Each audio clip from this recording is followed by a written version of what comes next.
I am rooting for you guys.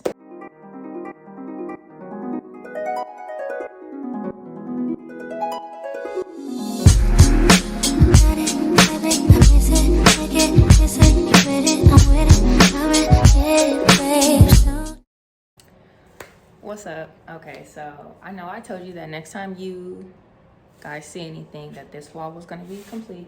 I'm really trying to be as real, transparent as I can be. I'm trying to show you guys literally everything that I go through. It's the reality of it. Things don't always go as smooth, but you got to stay positive. You got to somehow stay motivated. You got to just keep going, especially if you want to get it done. We did get a lot done though. We kind of had to come to a stopping point because these orange spacers that you see sticking out right there, those are kind of basically like there because the tile is floating. And although it's not going to come from the wall because the adhesive is holding it enough, until it gets to a certain level of dryness, of curing, it's going to continue to slide down because it's working against gravity. I couldn't put one right here and have any spacers to hold it up. Now that this has pretty much been drying, I'm going to take those spacers out and basically reuse them. But I'm going to show you how much I got done right now and kind of give you guys the vibe. So this is one of the side walls that I need to finish in order to be able to do the wall with the windows on it. Got this wall. This is one of the main walls, like from the living room, that you'll see. And we don't really have anything done on here, but that's the other side wall over there. You know, you can kind of see from here, see how these poles are sticking out? So this is why we needed to put the backsplash up first, because, you know, these poles are literally connected to the stud in the wall. And then so we need to put the backsplash on in front of it. You know, the shelves, they have holes in them, and then we're just gonna slide them on. But you know, the backsplash had to be up first. But because I have my shelves going basically in a U, you see how close those brackets are to each other? But I needed a bracket on each end of the wall. So I need one here, here, here, and then there. Since they butt up against each other, I have to put one shelf on before I can put the other shelf on, right? But I can't put the shelves on until the backsplash is complete. So that's why I have to complete this wall and the other wall, because those are at the ends, in order to be able to slide the shelves on forward on the back wall. You can see how the shelves are going to be invisible floating shelves. And I really wanted that for two reasons. One, I don't like the way floating shelves look with those, I don't know, those L brackets are those triangle brackets that hang right underneath. It's okay for like a bedroom, maybe even a living room, but definitely not for a kitchen. Not only that, I was really attracted to these brackets because they connect to the stud. Yeah, so it's gonna make the shelves even stronger. I'm gonna show you guys some more of, you know, me just putting on the tile, cutting the tile. Just do a little speed through. Like I said, literally just measuring, cutting, leveling, buttering, and sticking, placing those spacer and waiting. So let's get it.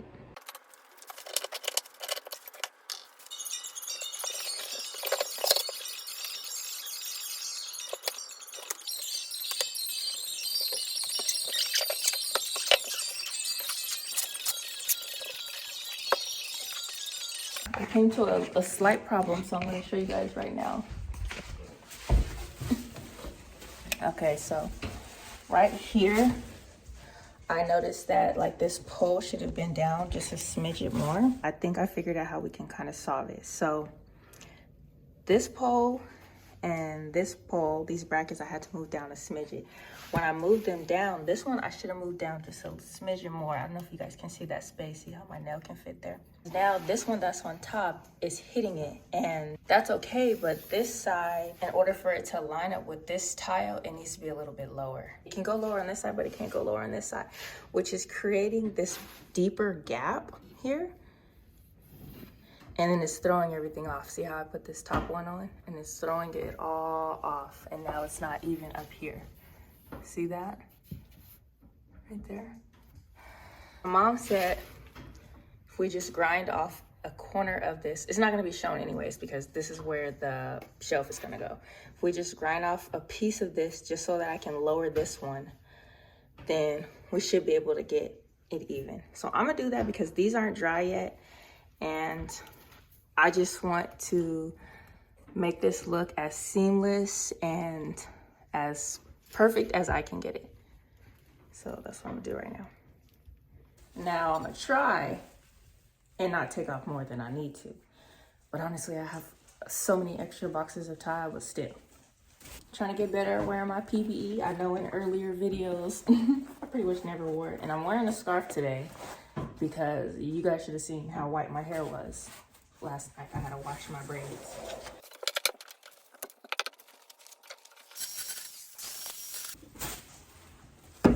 Just this little bitty corner we took off. There we go. See what I mean about rolling with the punches? Don't give up. There is a way, we will find it. Back to our regularly scheduled program.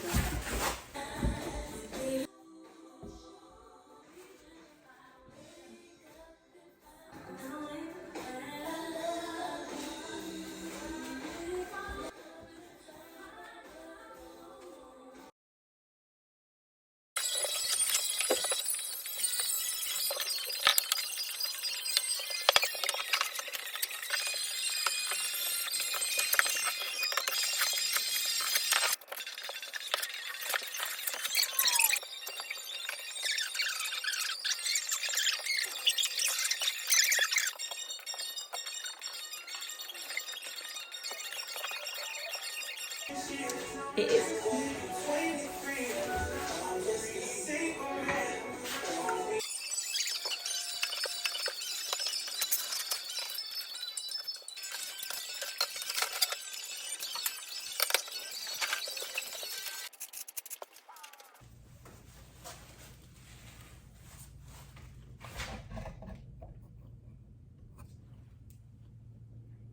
Looks like it's a little bit off, but oh. Okay. Dang, my forehead. So, same thing I've been trying to explain, which is, you know, we have to put the side shelves on first. So, in order to be able to slide this shelf in, I have to take this bracket off because it'll get in the way of sliding the shelf on because the shelf is going all the way to the wall. I imagine this is my shelf. Now I have to slide it like this, you know, so the bracket will literally get in the way. We have to take this one off temporarily. That's why I was saying we have to do the side walls first. This bracket will get in the way. I have to do the same thing on the other side, but there's actually 2 brackets that I need to take off. Down here, the way the shelf is gonna go is no shelf that goes across because it's the window. I hope that makes sense. I only need to take this bracket off. I still can't fully complete this wall just yet. I'm gonna start working on the other wall. And if you wonder, I forgot to explain to you guys why I got this sweater around my neck. So this is part of my PPE when I use the grinder because that stuff keeps flying everywhere and it keep popping me in the neck. So I guess I see why those people will be wearing those masks that go like this. I don't have one of those. Actually, I do somewhere around here, but I haven't seen it in like maybe like 6 months. But I know I've seen it, but I have no idea where it's at. But anyways, this is fine. But yeah, so if you wonder why I got the sweater around my neck, yeah. And you see how my hair is turning white? Should have seen it yesterday. But I don't care. Anyways, I clearly don't care. I like never wear PPE. Like, look at my hands. Look at my nails. Yeah, I don't know.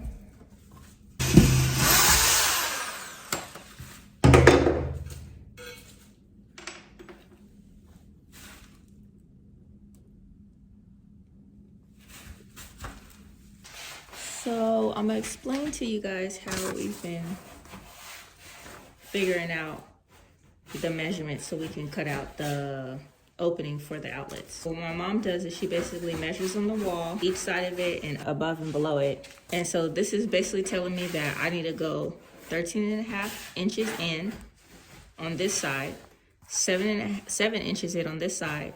I need to go up 3, and then I need to go down 4.5. Following these measurements and then draw my square, and then I'm gonna start cutting.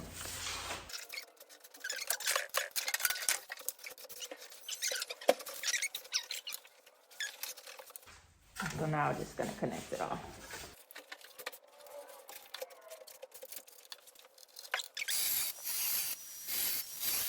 Personally, for me, it's easier if I kind of just go around it once and kind of make an outline, because as I keep grinding, my grinder will follow this pattern. I've been just going around it once just to create this, basically this groove that now my grinder is going to stay on this track. It makes it easier for me, at least. It's my first time using it, and that's what's been working for me. You're going to see me kind of flip back and forth because I'm going to go as deep as I can without crossing over the lines, trying to keep it a square or rectangle. And then I'm going to be flipping it over, finishing it out. And then when I feel like it's good enough, I'm going to try and punch it out.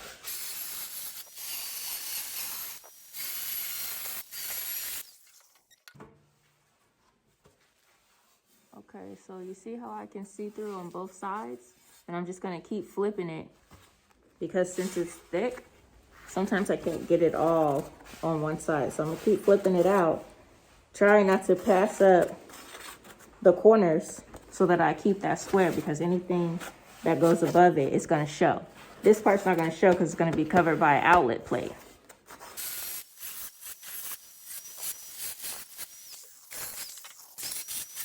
I don't have the guard on it because I don't know if I just couldn't figure it out. Like I said, it's my first time using this, but I couldn't figure out a way to grind with it on. So if you're going to do this, which I don't suggest, I suggest you figure out how to use the grinder with it. But if you're going to do this, please go slow, take your time, keep an eye out for your surroundings, because if you trip over something and your hand moves, you might get nicked. So what I've been doing is you can hold this button up to start it and you have to continuously press it up for the power to keep going, or you can lock it like this. So there's two ways you can power it on. I've been keeping it so that my thumb has to stay depressed, because when I had locked it, I noticed my thumb was just dangling and it got really close to the blade at one point. And I just noticed that. So for a safety feature for myself, I've been keeping it up. That way I know where my thumb is. It's always pressing this, because if it's not pressing this, there's no power. Let me see if this thing is ready to punch out. There you go. Great hole. Now let's test it out. Really, we're gonna see how my mom measured it and we'll see if I was able to cut it good.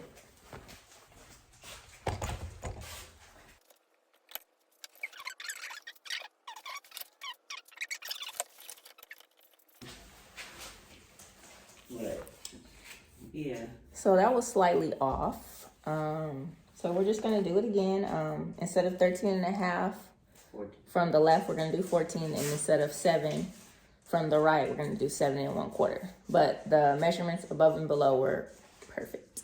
When I'm done with all this, even though I'm literally going from the ceiling to the countertops, I'm gonna have, I wanna say at least 3 to 4 boxes left over. So we basically have a contingency fund for mistakes like this, which I suggest you guys do, especially if you're a beginner and you've never done anything like this before, your first time using certain tools. Get yourself a little bit of extra supplies. 1, for mistakes. 2, if you make mistakes, who knows if when you go back to the store, that exact product is going to be available. Try to plan for the unexpected. Try to think of different scenarios where it might stop you in your tracks. Figure out another way, work around it, come up with plan B, C, D, E, F, G, all the way to Z. Even if you got to step into another language and start using their alphabet, keep going. That's definitely something that I've been trying to do. I have been planning for the unexpected, numbering the shelves before we took them down. I marked where the studs were way back when I was building up the cabinets, which was 6 months before I even got started with this. But there's some stuff you don't know what you don't know. I am rooting for you guys. You know what I mean? Anything that you guys want to do, you want to try, don't be afraid. Give it a shot and see what you can do. You never know. Like, this was my dream for like 8 years. Like, when I bought my first house, I wanted to literally knock down a wall and remodel my kitchen. And that's exactly what I'm doing. Manifestation, when you gotta go, keep your eye on the prize and take advantage of opportunities. Anyways, I'm gonna stop rambling.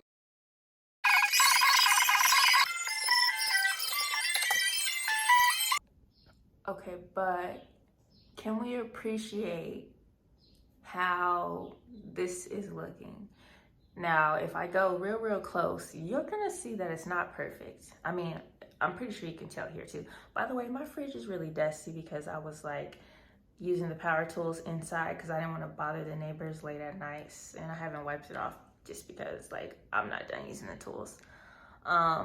And that, like, when I was screwing the drilling the hole in, I kind of went through it, so I put some wood filler. So it's gonna be black. I just need to wait for it to dry and then sand it and all that good stuff. But anyways, back to the backsplash. Like, I cleaned off the countertop just a little bit, just so we can kind of get like the effect, so you can see how the, you know, the bluish gray tile is gonna look against the cement countertops.